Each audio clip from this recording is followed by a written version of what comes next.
hal-hal yang penting saya bawahi. Ada hal-hal yang masih perlu ditanyakan, silakan ditanyakan. Karena kalau nanti setengah-setengah malah ragu-ragu. Silakan apa saja mau tanya, saya sudah marah atau apa. Karena orang bertanya itu mungkin dia ingin disuruh penjelasan. Tanya apa saja yang terjadi. Silakan, Pak Paul. Ya, nama saya Paul Salim. Saya ada pertanyaan, Pak. Pertama tadi Pak Benny menyebutkan bahwa pada pasal 30 bahwa pertahanan negara adalah kewajiban dari semua warga negara Indonesia. Betul, Pak? Nah, saya ingin tanya, berapakah jumlah dari pasukan ABRI yang masih ditempatkan di Timur sekarang ini? Mengingat bahwa menurut UN Security Council Resolution number 38.89 bahwa seluruh pasukan ABRI harus ditarik dari Timur sejak tahun 1975. Mungkin Pak Benny bisa menyebutkan kapan gradually pasukan ABRI akan ditarik dari Timur sesuai dengan UN Security Council. Ada lagi?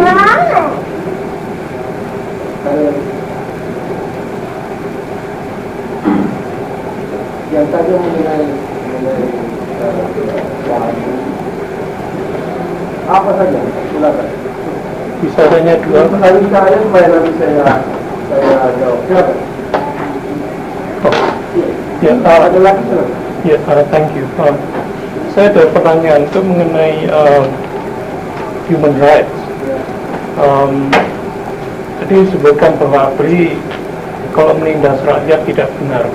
Padahal yang dari laporan yang saya terima tadi pagi menyebutkan bahwa kemarin tanggal 4 Agustus ini memang sudah berjalan waktu, tapi itu disebutkan bahwa para demonstran terutama jurnalis dari ketika penerbitan Detik, Tempo dan Editor berdemonstrasi di Jakarta pagi hari dari tanggal jam 10 sampai 11 dan berakhir sampai tanggal jam 12.30.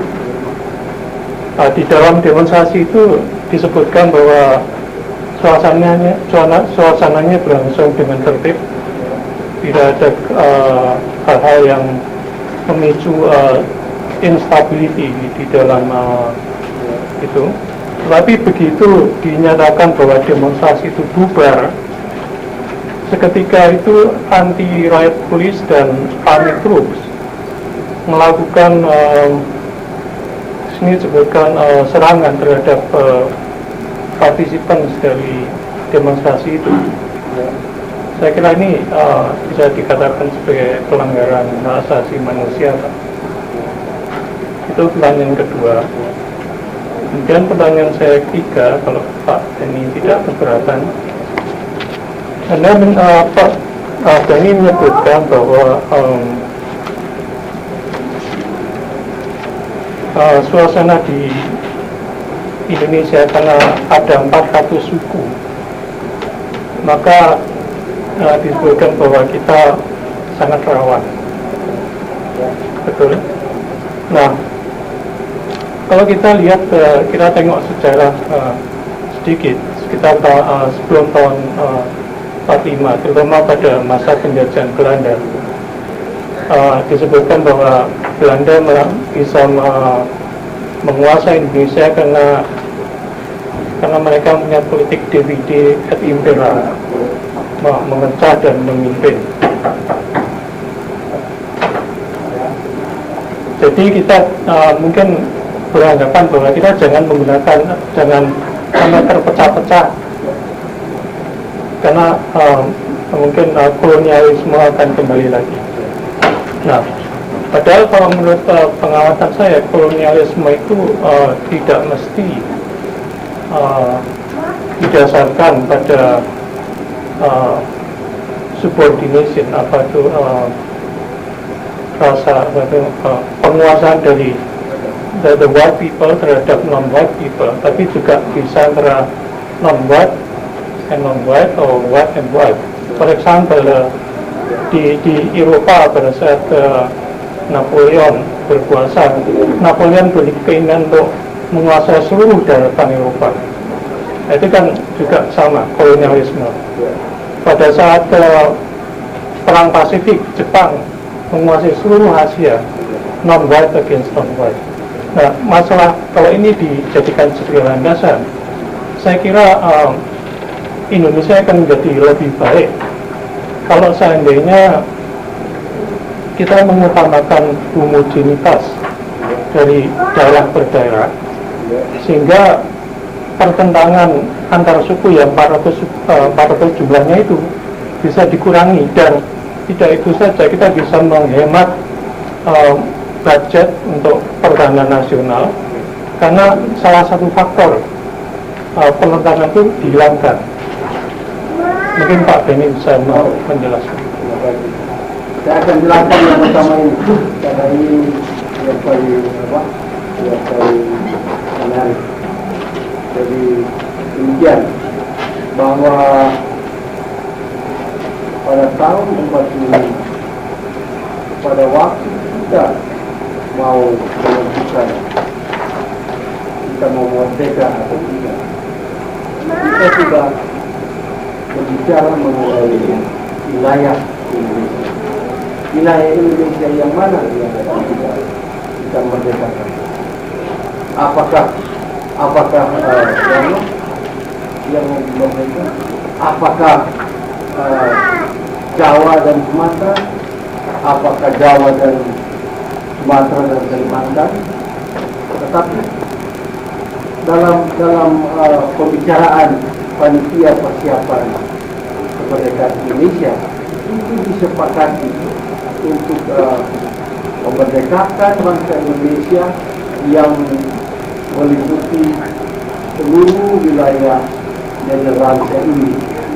Itu yang negara Indonesia kita sekarang. Nah, itu sudah disepakati dan akhirlah Pancasila dan Undang-Undang Dasar 45. Jadi, yang namanya negara Kesatuan Republik Indonesia berdasarkan Pancasila dan Undang-Undang Dasar 45 adalah negara yang sekarang ini. Kita harus melaksanakan apa yang diamanatkan oleh Undang-Undang 45 itu. Jadi kalau ada pikiran bahwa di kalangan bangsa Indonesia ini yang tidak homogen, heterogen, itu orang-orang yang berpikiran tidak maju, orang yang berpikiran melawan undang-undang. Kalau semua berpikiran melawan undang-undang, maka kita akan kembali sebagai negara, bukan negara, kita akan kembali kepada kondisi di mana sebelum kita merdeka. Yang kita sudah tahu, kalau kita kembali kepada situasi yang seperti itu, kita akan tidak menjadi seperti sekarang ini. Mengapa? Kita akan selalu iri bahwa orang Sulawesi atau orang Kalimantan akan selalu melihat ini orang Jawa ini sudah kelebihan beras dan kita di sini tidak. Maka ini akan selalu timbul perpecahan, akan selalu timbul. Apa akibatnya? Bahwa kita akan tidak bisa melaksanakan pembangunan. Jadi pikiran semacam ini itu harus ditinggalkan, karena sejak tahun 45 kita sudah bersepakat bahwa wilayah Indonesia adalah seperti yang sekarang ini. Ini kita harus sebagai konsekuensinya kita harus pertahankan itu, karena ini yang diamanatkan. Kalau kalau wilayah Indonesia tidak sebagai yang diproklamirkan, maka negara itu bukan negara Indonesia. Bisa komentar, Pak? Silakan. Kalau kita samakan Indonesia dengan Eropa, di mana Eropa banyak suku-suku bangsa, apakah pembentukan Indonesia seperti Eropa dengan beberapa independent states? Sebenarnya itu adalah menurut saya jadi salah satu cara untuk memakmurkan Indonesia, berhubung homogenitas dari tiap-tiap state itu bisa dicapai. Itu menurut pendapat saya, Pak. Kalau menurut Pak Benny mungkin Indonesia seperti ini. Negara-negara Eropa setelah mereka terbentuk sebagai negara-negara yang sekarang itu, akhirnya mereka berpikir bahwa Uni Eropa itu merupakan suatu hal yang harmonis untuk dibangun. Indonesia sudah sejak tahun 45 membangun itu. Eropa baru akan dapat sekarang ini. Kenapa kita harus kembali kepada seperti negara-negara di Eropa? Oh, maksud saya bukan maaf, Pak. Itu di negara Eropa itu pembentukan Uni Eropa itu kan masih dalam penjajakan. Dalam pikiran. Betul. Kita sudah tahun 45. Berarti selama sejarah Eropa ya, dari dulu sampai sekarang, itu pembentukan negara Eropa, Uni Eropa, itu mengalami banyak hambatan. Contohnya Napoleon, yang menyatukan Eropa gagal. Hitler juga sama. Nah sekarang kalau Indonesia ingin menempuh cara yang sama itu, ingin menyatukan Indonesia menjadi satu dengan suku-suku yang macam-macam, apakah tidak menentang hukum alam, Pak? Kita sudah tahun 45 menjadi satu. Jadi apa yang kita kerjakan ini bukan untuk menyatukan, tetapi justru untuk meningkatkan. Bukan untuk menyatukan. Tahun 45 kita sudah proklamirkan bahwa inilah bangsa kita. Bukan untuk menyatukan sekarang ini. Jadi kalau Eropa baru berpikir tahun 92, kita sudah 47 tahun lebih maju dari negara Eropa. Lalu menurut pikirannya Pak Paul? Ya, saya ingin mengambil contoh beberapa tigers, small tigers in Asia and economy, seperti Singapura, Taiwan, Korea Selatan. Semuanya itu adalah negara-negara yang homogen, Pak. Nah, berdasarkan data statistik itu, apakah Indonesia tidak ingin mengarah ke tujuan itu untuk memakmurkan bangsanya? Dari segi hukum, bahwa kalau kita mau mengatakan bangsa Indonesia, maka yang disebut bangsa Indonesia adalah bangsa Indonesia yang dilahirkan pada waktu proklamasi kemerdekaan 1745 yang meliputi wilayah yang sama seperti itu merupakan Indonesia. Kalau apa yang menjadi pikiran saudara Paul ini terwujud, maka negara itu bukan negara Indonesia. Jadi pikiran yang itu menurut paham bangsa Indonesia, menurut paham Pancasila, itu merupakan pikiran separatis. Nah, pikiran separatis ini bertentangan dengan undang-undang. Tidak bisa kita terima itu. Bisa dimarumi. Bisa diterima. Ya, saya masih banyak pertanyaan, tapi mungkin Pak Benny bisa menjawab dua pertanyaan saya yang lain. Yang pertama Timur itu ya. Yang kedua mengenai Timur Timur. Timur Timur menurut bangsa Indonesia, ini kita berbicara dalam konteks bangsa Indonesia. Saya belum menghubungkannya ini dengan resolusi. Timur Timur menurut bangsa Indonesia adalah merupakan wilayah yang integral dengan Indonesia. Itu menurut bangsa Indonesia, integrasi yang dilaksanakan pada tanggal 17 Juli tahun 1976 itu mengikat bangsa Indonesia untuk mempertahankan Timur Timur sebagai bagian integral yang tidak bisa dipisahkan oleh siapapun juga. Ya, oke. Pengurangan pasukan yang ada di Timur Timur itu dilaksanakan sesuai dengan skala prioritasnya. Dan sekarang ini kita sudah menurunkan itu dari 9 batalion yang termasuk 2 batalion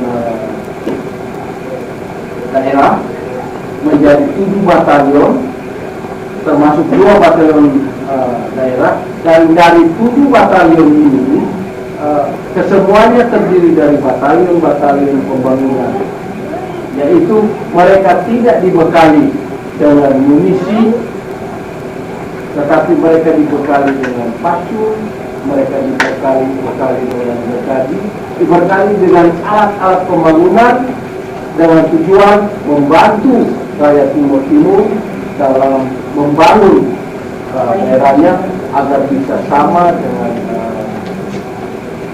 negara provinsi-provinsi lainnya, dengan saudara-saudara lainnya di Indonesia.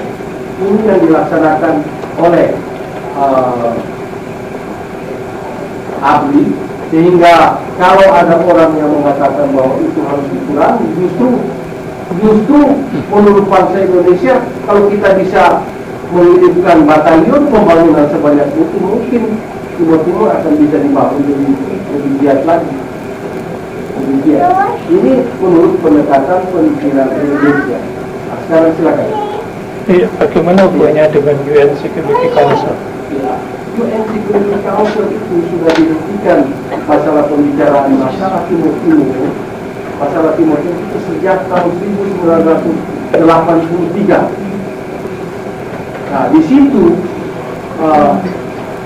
kemudian dari itu Sekretaris Jenderal PBB meminta Portugal dan Indonesia untuk mencari jalan penyelesaiannya secara menyeluruh dan tuntas. Dan baik Portugal maupun Indonesia mendukung usaha-usaha yang dilaksanakan oleh Sekretaris Jenderal PBB yang di mana pertemuan antara Portugal dan Indonesia yang diwakili oleh kedua Menteri Luar Negeri sudah terlaksana beberapa kali di New York, di Roma, di Geneva, sudah 5 kali. Dan pada bulan Januari yang akan datang akan ketemu lagi di New York. Nah, ini yang sedang dilaksanakan oleh kedua negara. Bisa komentar Pak? Kalau tidak salah dari segi hukum, kalau suatu hukum itu belum ditumbangkan oleh hukum yang lain, berarti hukum yang itu masih berlaku. Contohnya Undang-Undang Dasar 45 masih berlaku karena tidak ada undang-undang lain yang membatalkan undang-undang itu. Nah, sekarang kalau masalah UN Security Council Resolution, tidak ada undang-undang yang membatalkan resolution itu, berarti kan masih berlaku, Pak. Undang-undang resolusi dari PBB itu bukan hanya menyangkut Indonesia, banyak resolusi oleh negara-negara oleh PBB yang tidak dilaksanakan oleh negara-negara di dunia, tidak dilaksanakan. Kenapa kepada Indonesia masalah Timur Timur kok itu dilaksanakan? Justru di sini kelemahan institusi PBB, bahwa produk yang dihasilkan oleh PBB ini sulit dan hampir tidak mengikat kepada bangsa-bangsa lainnya untuk dilaksanakan. Dan masalah ini, masalah Timur Timur ini, itu masih merupakan dispute antara kedua negara, Portugal dan Indonesia. Itu sekarang titik beratnya lebih diutamakan kepada penyelesaian kedua negara. Kalau nggak salah ingat itu yang sering melanggar UN Resolution itu adalah Israel, terutama karena masalah Palestina. Tapi pada akhir-akhir ini kan ada perjanjian perdamaian antara Palestina dengan Israel. Tapi bagaimana hubungannya dengan Timur Timur? Pak Paul tahu nggak masalah proses pengambilan keputusan di Dewan Keamanan PBB? Tahu nggak? Tahu nggak? Mengenai ini tahu? Bagaimana caranya Amerika mempengaruhi negara-negara anggota Dewan Keamanan untuk pro Amerika? Apa haknya Amerika untuk menginvasi Haiti? Tahu? Apa haknya? Haiti itu negara berdaulat, tetapi dia bikin produk hukum dari PBB untuk membenarkan Amerika invasi ke Haiti. Apa keputusan PBB, keputusan begini yang harus didukung? Ya, betul. Kalau itu memang betul, apakah ada manfaatnya Indonesia masih menjadi anggota PBB? Tidak sebaiknya Indonesia keluar saja kalau memang PBB tidak ada gunanya. Kita sudah punya pengalaman dengan keluar dari PBB. Justru bangsa Indonesia sebagai ketua gerakan non-blok ingin memfungsikan PBB itu supaya lebih fair, bahwa PBB itu bukan cuma perhimpunan negara-negara Eropa, tetapi merupakan perhimpunan negara-negara dunia. Juga harus mempertimbangkan negara dunia ketiga, bukan cuma suara-suara negara maju. Jadi kalau pandangan saudara Paul untuk keluar, justru akan membodohkan bangsa Indonesia, tidak sesuai dengan apa yang kita kembangkan di sini. Oke, pertanyaan ketiga. Yang ketiga mengenai human rights apa? Ini lagi masalah yang paling menarik. Mengapa? Karena yang dilihat itu hanya adalah sisi negatif dari itu. Pandangan bangsa Indonesia mengenai pembangunan, bangsa Indonesia tidak ingin mengorbankan yang 190 juta hanya untuk yang memperhatikan tuntutan dan segelintir orang. Bahwa demonstrasi yang dilaksanakan oleh mereka yang menuntut di mengenai pencabutan SIU itu sebenarnya bukan seperti yang didengar. Tujuannya jauh daripada itu. Jadi apa yang disebutkan di sini itu sudah mengalami distorsi. Jadi hanya dilihat dari sisi yang ingin memojokkan bangsa Indonesia. Masalahnya adalah bukan yang demikian. Masalah demonstrasi adalah demikian. Ya. Kita walaupun belum punya undang-undang mengenai demonstrasi, tetapi kita mengatur mengenai demonstrasi apa apa itu, demonstrasi boleh dilaksanakan asal tidak mengganggu ketertiban dan keamanan. Nah, di sini letaknya masalah ketertiban. Mengapa?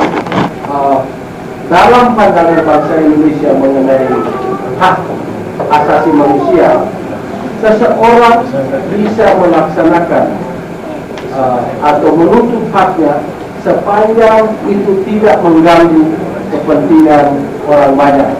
Kalau itu sudah mengganggu kepentingan orang banyak, maka pelaksanaan dari hak individu ini itu tidak bisa dibenarkan. Ini menurut pandangan bangsa Indonesia. Nah, apa yang mereka laksanakan itu adalah sejalan dengan pola berpikir bangsa Indonesia bahwa pelaksanaan hak ini mengganggu kepentingan orang banyak. Jadi di sini berbeda nuansa, bahwa kalau di Kanada, kalau di Amerika, kalau itu merupakan haknya dia tuntut sampai kapanpun dia tuntut. Tapi untuk bangsa Indonesia itu bukan itu. Misalnya demikian, saya kasih contoh. You mau pesta-pesta di rumah, you mau bikin musik jreng-jreng di dalam rumahnya, as long as di dalam rumah. Kalau di sini boleh, di Indonesia nggak bisa, karena kamu mengganggu orang di sebelah. Kamu bisa disuruh bubar. Nah, ini yang dituduh bahwa aparat keamanan mengganggu hak asasi. Bukan itu. Ini yang terjadi, Pak Paul. Jadi Pak Paul jangan menerjemahkan mentah-mentah apa yang menjadi isapan jempol orang-orang yang anti terhadap Indonesia. Tadi saya sudah minta, justru Pak Paul itu harus menyerah. Nah, ini kok mau menyebutkan orang Indonesia, iya kan? Bisa komentar kan? Sebenarnya laporan ini diterima dari Yayasan Lembaga Bantuan Hukum Indonesia yang menyangkut masalah pelanggaran hak asasi manusia di Indonesia, dan disebutkan bahwa sebenarnya demonstrasi itu sudah selesai. Tapi begitu selesai, langsung anti riot polis memukuli peserta demonstrasi dengan ya seperti biasanya, seperti yang lalu tanggal 21 Juli, 27 Juni. Nah, ini kan menurut saya pelanggaran hak asasi manusia, Mas. Di samping itu saya ingin mengingatkan di Timur Timur itu ada sekitar 200.000 orang yang telah dibantai oleh ABRI sejak lagi yang ada lagi tahun 65 dan 60 sampai 66, sekitar 800.000 orang juga tewas di Indonesia karena di tempat itu dibunuh oleh ini yang menjadi racun dan bangsa Indonesia yang bangsa berbumi dan manusia. Saudara Paul, ya, yang 200.000 yang dikatakan mati itu merupakan angka klasik yang sengaja membodohkan Indonesia. Apa yang terjadi sebenarnya ya adalah demikian. Selama penjajahan Portugal yang 450 tahun di Timur Timur, ya, itu hanya menghasilkan satu high school. Bisa dihitung dengan jari SMP, dan tanpa ada university.